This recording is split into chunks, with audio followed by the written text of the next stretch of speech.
Okay, this is a Soul Calibur 3 video in Chronicles of the Sword mode. I'm playing as Svea, one of my custom created characters, versus another custom created character.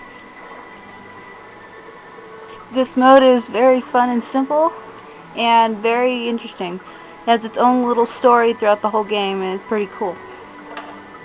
And you get to go around and take over castles and stuff, and in the middle of doing that you get to fight sub-battles such as these.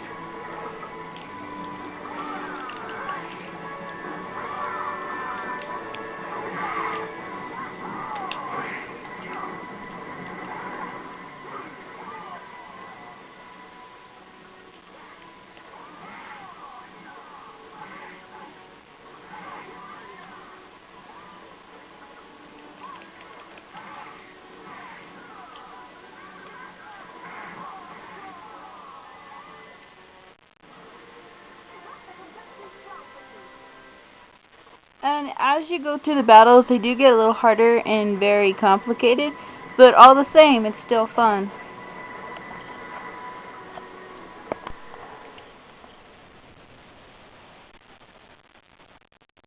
I still think that Chronicle of the Swords mode is really cool.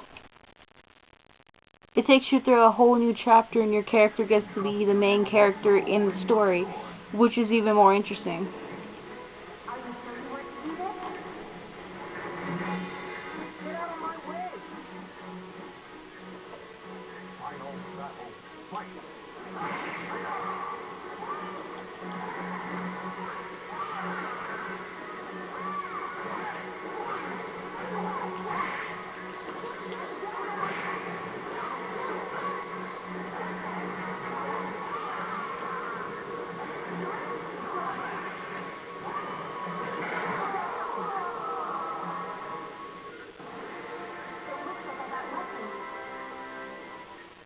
Also, Satsuka is also my other custom character. You're allowed to up to 8 custom characters in Chronicle of the Swords mode.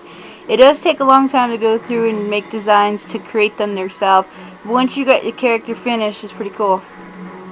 Also, some of the battles are pretty hard, even if you have the game set for easy mode for the whole game. Just remember to never let your guard down, even if you think, oh, I can handle this battle. You think it might be like really easy, but sometimes it's really not.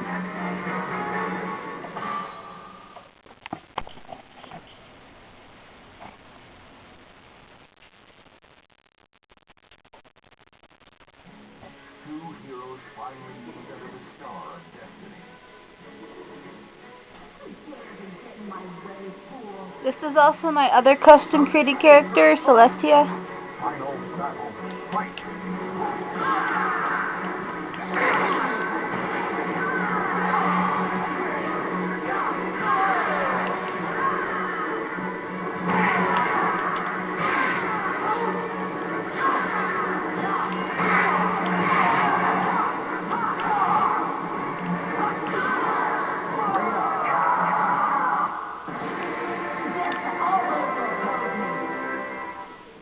Also, some battles might be easier than others, as I've said, even though, don't let your guard down either way. Because as your characters die, you're going to have to wait for their level and their life to re-level back up so their life can, like, recover, I guess. They go to recover mode. So your character does go off map screen, and you cannot use the character until their life is fully rejuvenated. Which is kind of puts you at a disadvantage if you only have 3 or 2 characters you're able to use and one you can't. Because then, like, you're leveled down. And then there is a lot of enemies, so it's not a good idea to just slowly let your life drain. It's not a good idea at all. That's why I use the nunchucks for all of my characters. Not because I just like the style, because certain weapons bring their life back. If you swing it, you'll get your life back gradually. And that's why I use them.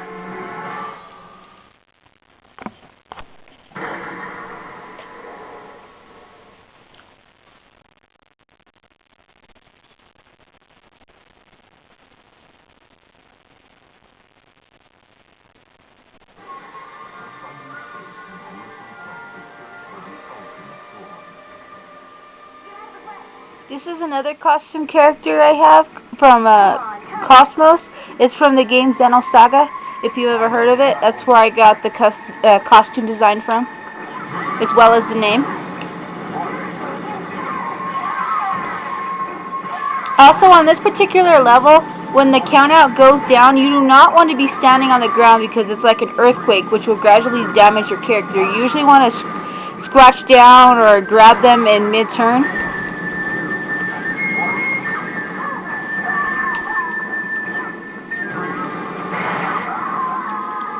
And as I've said, never let your guard down, and that goes to show you to never do.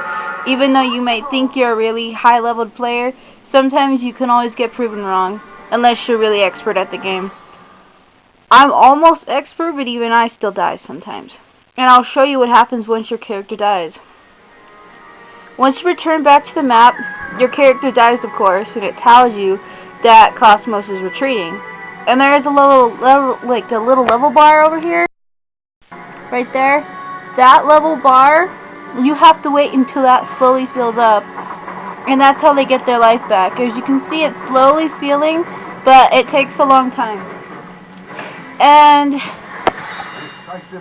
you also have to watch your other characters on map, which is also kind of hard and confusing if you have 4 characters on the map at once, because you got to pay attention to all 4 of them.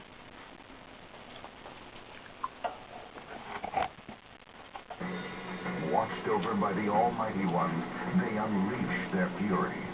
This is gonna be great! Final battle, fight!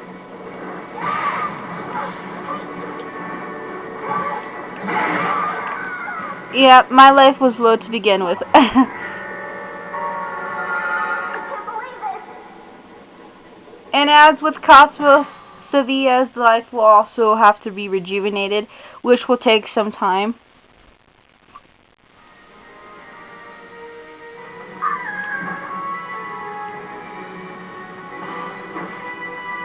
But even though Cosmos and Sevilla are still out of the game, I have to worry about Celestia